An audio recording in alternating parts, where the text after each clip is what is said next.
Assalamualaikum warahmatullahi wabarakatuh. Kami dari kelompok 10 beranggotakan Istiana Budianti NIM 12 dan saya di Akuntansi NIM 93 akan menjelaskan metode risiko keuangan yaitu risk transfer. Yang pertama yaitu definisi metode risk transfer. Risk transfer merupakan metode mitigasi risiko yang melimpahkan risiko dari sebuah proyek ke pihak lain.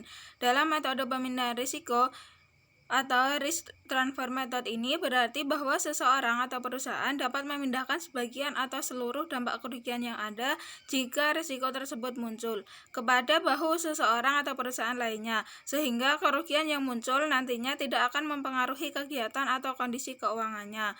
Ada beberapa cara yang dapat dilakukan dalam rangka melakukan transfer risiko, yaitu asuransi, mensubkontrakkan, dan mengubah klausul kontrak. Selanjutnya yaitu tahapan metode risk transfer. Yang pertama yaitu kontrak asuransi. Kontrak merupakan perjanjian yang bersifat legal dan di dalamnya terdapat pernyataan-pernyataan yang harus ditaati masing-masing pihak.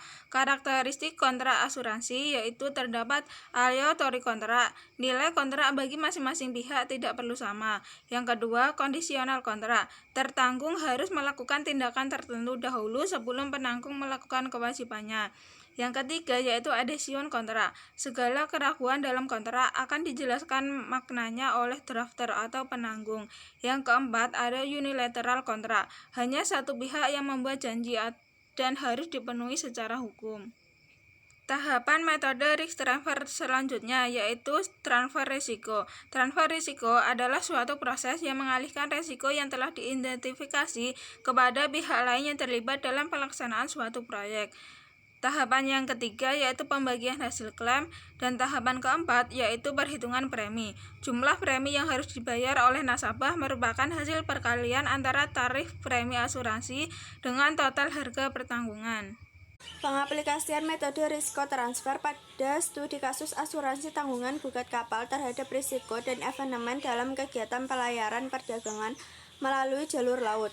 Risiko di laut bisa saja terjadi dalam bentuk apapun dan dimanapun dan menyebabkan perdagangan yang dibawa oleh kapal tidak berjalan.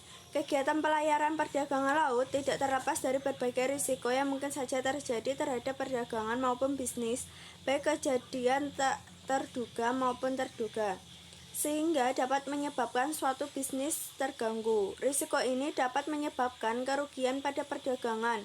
Contoh risiko yang sering terjadi yaitu kapal tenggelam, kapal rusak, hilangnya muatan kapal, kecelakaannya dapat mengakibatkan penumpang cacat, pencemaran laut akibat pengoperasian kapal. Dan untuk mengantisipasi risiko, maka dilakukan pengalihan risiko kerugian dengan memilih asuransi sebagai pengalih risiko. Sekian presentasi dari kami. Wassalamualaikum warahmatullahi wabarakatuh.